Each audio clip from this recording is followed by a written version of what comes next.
La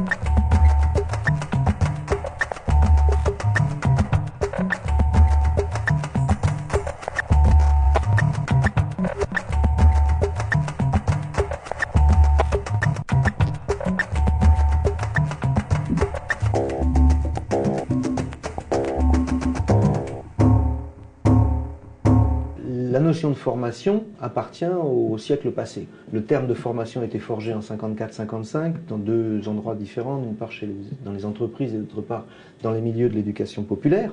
Donc 54-55, bon, un demi-siècle de formation, l'idée de dire qu'on va tourner la page. Et les pouvoirs publics et les instances supranationales, elles nous disent tous, demain, et c'est écrit en toutes lettres dans le rapport 95 de la société cognitive et dans le mémorandum de 2000, vous le trouvez en toutes lettres. La société de demain sera une société où les gens seront appelés à apprendre par eux-mêmes.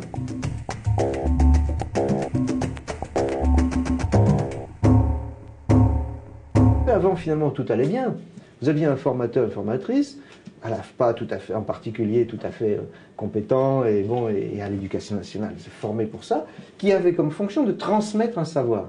Maintenant, on se rend compte que cette fonction de transmission, c'est une fonction de transmission de l'information. Ça implique d'interroger au moins trois choses, qui sont le vouloir apprendre, c'est-à-dire, après tout, pour que des adultes apprennent, il faut qu'ils le veuillent. Deuxièmement, le savoir apprendre.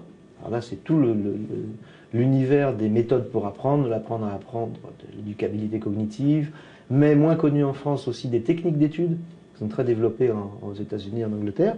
Et puis la troisième chose, c'est le pouvoir apprendre. Alors pour ces trois choses-là, je m'inspire du travail de Guy Le Botterf, qui dit la compétence, c'est savoir, pouvoir et vouloir, dans l'ordre inverse, c'est-à-dire vouloir, savoir et pouvoir. Donc pour en terminer par le pouvoir, c'est sans doute demain, non pas de chercher la pédagogie miraculeuse qui va convenir à tout le monde, parce que ça n'existe pas, et ça existera fort heureusement jamais, mais inventer un univers tout à fait polyvalent, inventer ou consolider un univers tout à fait polyvalent, où les gens puissent apprendre le plus facilement possible, dans le plus de circonstances possibles, sur les modes les plus différents possibles.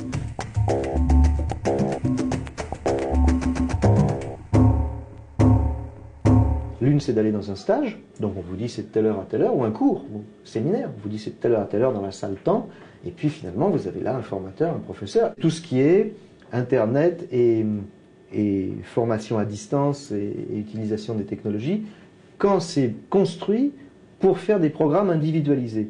Donc là on est en un sens dans une espèce de préceptorat mais technologique, qui aide, qui guide, qui accompagne les étudiants ou les apprenants qui en ont besoin sur des parcours individualisés. Et comme on le disait tout à l'heure, on ne peut pas avoir un précepteur humain pour tout le cheminement, ben finalement on accompagne avec des programmes conçus à l'avance.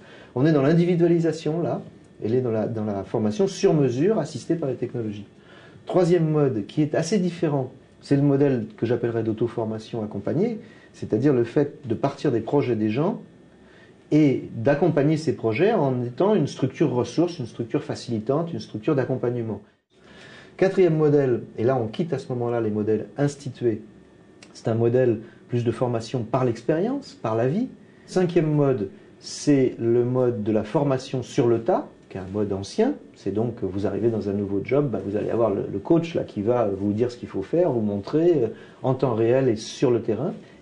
Et puis le sixième mode, c'est le mode purement autodidactique, c'est-à-dire vous vous organisez par vous-même, avec vos moyens, en rupture avec l'institution, parce que ça ne vous intéresse pas, parce que vous n'en avez pas les moyens, parce que, etc.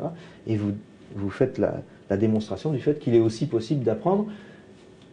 Et il ne faut surtout pas entendre dans la solitude, parce que les autodidactes sont des gens qui ne sont absolument pas solitaires, mais d'apprendre en dehors de tout rapport avec l'institution éducative.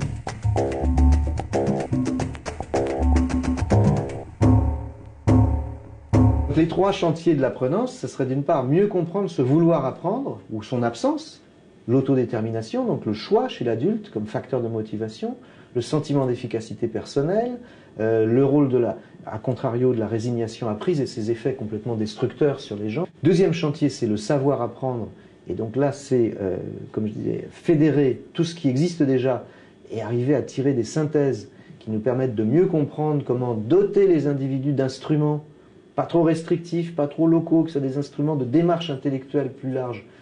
Et puis le troisième chantier, c'est la démultiplication des lieux pour apprendre.